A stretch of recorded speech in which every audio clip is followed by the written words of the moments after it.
म्हणजे काय? तर वारली पेंटिंग ही एक आपल्या कोकण भागातील, जसे की वसई, विरार तिकडे पण वारलीचे जे समुदाय आहे ते तिथे राहतात. तर ही त्यांची कला आहे. ही आदिवासी लोकांची पेंटिंग्स आहेत. तर ते काय करायचं माहिती आहे का? जसं की आपण जसे रांगोळी काढताना आपण जो गेरू वापरतो ना, तर ते काय करायचे, तर त्यांच्या भिंतीवरती ते लावायचे. गेरू ते लोक अप्लाय करायचे. देन त्याच्यावरती ते जे वसई विरार त्या साईडला जास्तीत जास्त भाताची शेती, तांदळाची शेती जास्त केली जाते. तर ते काय करायचे की तांदळाचं जे पीठ असतं ना, तर त्या पिठामध्ये ते झाडाचं जे डिंक असतं ते पिठामध्ये डिंक मिक्स करायचे, त्यात थोडंसं पाणी मिक्स करायचे, पेस्टसारखं करून ते ब्रशने पेंट करायचे. आता तुम्ही म्हणाल की ब्रश त्यावेळेस कुठे होता? तर जसे की आपण आधीचे लोक कसे ब्रश करताना, दात साफ करताना काय वापरायचे? बांबूच्या काठी वापरायचे.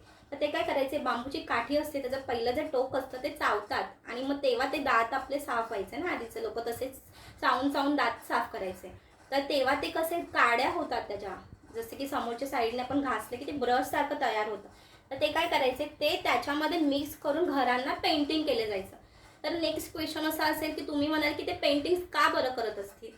तर जसं की आपल्याकडे जसे सण असतात, जसे की दिवाळी असते, आता आपल्याला जे नवरात्री येणार आहे फंक्शन, तिकडे किंवा लग्न कार्य असतं. तर त्यांच्या ह्याच्यामध्ये असं असतं की जर तुम्ही तुमच्या घराला असे कलर करताय, जसं की आपण आपला आनंद व्यक्त करतो, आपण काही ना गिफ्ट्स देतो, जसे की काही फराळ वगैरे करतो घरात, तर ते लोक काय करतात, त्यांचा जे आनंद आहे ते सेलिब्रेट करण्यासाठी ते घरांमध्ये पेंटिंग्स करतात. म्हणजे त्यांचे जे भावना आहेत आणि ते कसं आहे, शेती करणारे आहेत, तर शेतीमध्ये पक्षी येतात, झाडं येतात, निसर्गाशी त्यांचा खूप संबंध असतो, कारण की ते शेती करणारे आहेत, एक्झॅक्टली आदिवासी आहेत. तर त्याच्यामुळे त्यांचे जे पेंटिंग्स असतात त्याच्यामध्ये झाडं झुडपं आहेत, प्राणी आहेत वेगळे, काही काही ॲक्टिव्हिटीज करत असतील, जसं की मुलांना सोडते, काहीही असतील, तर ते सगळं काही त्यांच्या पेंटिंग्समध्ये असतं. ते स्वतःचे जे आतमधले जे भावना आहेत ते एक्सप्रेस करतात त्या त्यांच्या पेंटिंगद्वारे. तर त्यांच्यामध्ये इन शॉर्ट त्यांच्यामध्ये हे शुभ मानलं जातं. तर येस, आणि तारपा डान्स हा वारली समुदाय जे आहेत, जी त्यांचे म्हणजे त्यांचं जी कास्ट आहे आदिवासी लोकांची, तर त्याच्यामध्ये काय असतं की जो तारपा डान्स आहे तो पण खूप शुभ मानला जातो. जसं की हंगामी पीक असतं, जसं की शेतीचं जेव्हा पीक यायला लागतं तेव्हा ते खूप आनंदी असतात, कारण की आपल्याला काहीतरी मिळत आहे. तर हे एक असतं. तर त्यावेळेस काय करतात, जेवण झाल्यानंतर एखादा व्यक्ती असतो, त्याच्याकडे त्यांचं वाद्य असतं, जसं की पुंगी असेल, ढोल असेल, जेही त्यांचं वाद्य असतं, तो मधोमध उभा राहतो, तो वाजवतो. आणि तेव्हा त्यांचे सगळे जमातीत जमा झालेली असतात जेवण झाल्यानंतर. तर त्यातल्या मग बाहेर तो मध्ये उभा असतो मधोमध, त्याच्या साईडने जे आहेत पुरुष मंडळी आहेत ते डान्स करतात.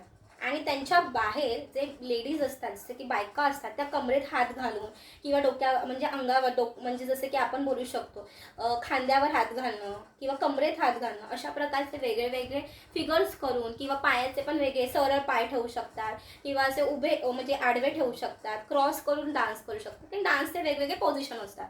तर अशा प्रकारे हे त्यांचं एक्झॅक्टली त्यांचं सगळं राहणीमान आहे. म्हणजे वारली पेंटिंग म्हणजे काय हे आहे.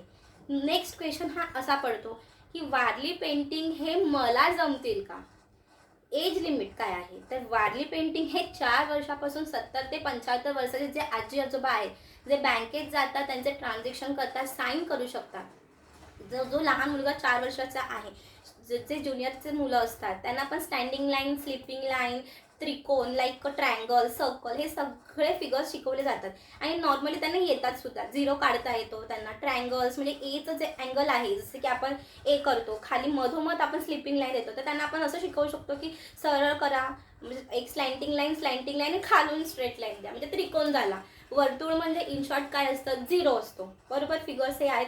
स्टँडिंग लाईन, स्लिपिंग लाईन, तर हे आपण स्टार्टिंगलाच त्यांना शिकवतो. उभ्या रेषा, आडव्या रेषा, हे लहान मुलांना येतं. तर तुम्ही हा माझा व्हिडिओ, माझे जे पण आहेत, जे पण पुढचे सेशन आहेत, तर ते सगळे तुम्ही जे तुमचे मुलं जर लहान जर कॉलेजमध्ये असतील, स्कूल्समध्ये असतील, जस्ट प्रायमरीमध्ये असतील, तर त्यांनाही तुम्ही माझे फॉरवर्ड करू शकता. म्हणजे काय आहे की जे पण तुम्हाला मी पुढचे व्हिडिओज टाकेन ते त्यांच्यापर्यंत पोहोचतील आणि त्यांना ते कळतील, फिगर्स पण करतील त्यांना, आणि ते शिकतील पण.